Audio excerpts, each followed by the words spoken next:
इमरान खान साहब को काला जादू आता है और ये इंकशाफ किया है खान साहब के करीबी साथी ने। वो करीबी साथी कौन है और क्या वाकई इमरान खान साहब को काला जादू आता है? अगर आता है तो उन्होंने किससे सीखा है, कहाँ से सीखा है, और क्या खान साहब जादू करके इंसान को बंदर बना सकते हैं? इस हवाले से कुछ रिसर्च की है, आपसे शेयर करते हैं। भाई सबसे पहले तो ये बता दें कि जो खान साहब के करीबी साथी हैं, पुराने एक्स, उनका नाम है खुर्रम रोकड़ी, जिन्होंने पर्दा उठाया है, भांडा फोड़ा है, कहा है कि खान साहब को जादू आता है, उन्होंने जादू सीखा है और उनको जादू सिखाने वालों में बुशरा बेगम शामिल हैं और उन्होंने कुछ खुले सबूत भी सामने रखे हैं जिससे मामला बहुत ही मशकूक हो गया है। उन्होंने ये बताया है कि जब खान साहब वज़ीर आज़म थे तो खान साहब किसी की वफ़ात पे, जनाजे पे, मैयत पे नहीं जाते थे और ये एक रूल है जादूगरों का, क्योंकि जिस पे जादू हो रहा होता है अगर वो फौतगी में जाता है तो उस जादू का असर कम हो जाता है। और ख़ान साहब जब तक वज़ीर आज़म थे वो किसी की फौतगी पे नहीं गए। बहुत सारे उनके करीबी लोगों का, दोस्तों का, वफ़ादारों का भी इंतकाल हुआ, लेकिन खान साहब उनके जनाजे में नहीं गए। इस बात पे बहुत ही शोर हो गया था कि आखिर क्या वजह है, क्योंकि जो हमारे इस पाकिस्तान का जो कस्टम्स हैं, रस्म रिवाज हैं, उनमें खुशी गमी पे जाना ज़रूरी होता है और खुशी से ज़्यादा गमी पे नोट किया जाता है कि कौन हमारे साथ खड़ा है। तो खान साहब वाकई फौतगी में नहीं जाते थे और ये रूल है जादूगरों का, जो जादू करते हैं और जिन पे जादू होता है। इसके अलावा उन्होंने ये भी कहा है कि बनी गाला में जिनों के लिए गोश्त मंगवाया जाता था और जिनों को गोश्त खिलाया जाता था। भाई इस बात का तो मुझे नहीं पता, क्योंकि मैंने आज तक जिनों को गोश्त खाते नहीं देखा। ये तो फिर बड़े बड़े महान जादूगरों के ही काम होते होंगे। लेकिन खुर्रम रोकड़ी ने ये बताया है कि मुलाजमों का ये बयान है और जो खान साहब के करीबी लोग थे जो बनी गाला आते जाते थे, उन सबको इस बात का पता है कि बकरों को जिंदा जलाया जाता था, बलि दी जाती थी और गोश्त भी जिनों के लिए मंगवाया जाता था।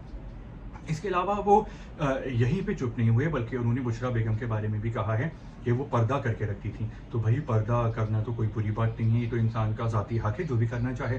तो उनका ये कहना है कि ये पर्दा इस्लामी नहीं था या सकाफती नहीं था, बल्कि वो अपनी आंखें छुपा के रखती थी। और ये भी एक जादू का रूल होता है कि जो आंखें छुपाता है और अगर वो किसी की आंखों में आंखें डाले तो फिर उससे आंख जादू का जो असर है वो कम हो जाता है या फिर ज़ायल हो जाता है।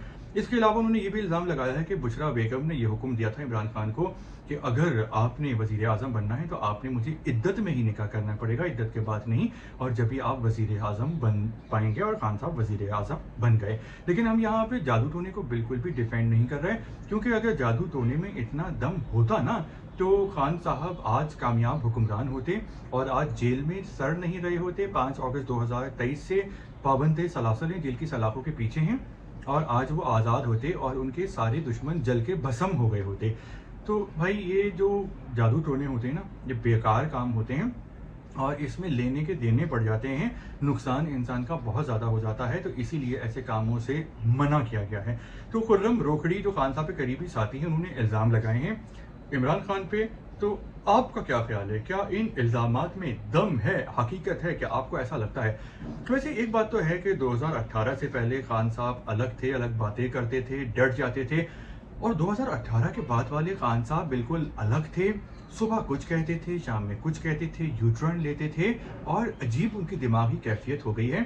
और ये खान साहब के वो करीबी लोग भी जानते और मानते हैं, लेकिन वो टीवी पे या अखबार में इस बात का इकरार नहीं करते। लेकिन निजी महफिलों में खान साहब के बहुत सारे सियासतदानों, दोस्तों, वफादारों ने इस बात का इकरार किया है कि खान साहब बदल गए हैं और ऐसा लगता है कि वो किसी के कंट्रोल में हैं। अब वो किसके कंट्रोल में हैं? वो कंट्रोलर हैं बुशरा बेगम, जिनके पास खान साहब का मुकम्मल कंट्रोल है। खान साहब उनकी बहुत इज्जत एहतराम करते हैं और उनकी हर बात मानते हैं, और जब बेगम की बात आती है तो बहनों को भी कई बार सबके सामने डांट भी पिला चुके हैं। तो अगर आपको भी लोग पसंद आए तो लाइक करें, अगर नहीं पसंद आए तो डिसलाइक करें, और आपके दिल में इस हवाले से कोई बात है तो भाई आप खुल के करें।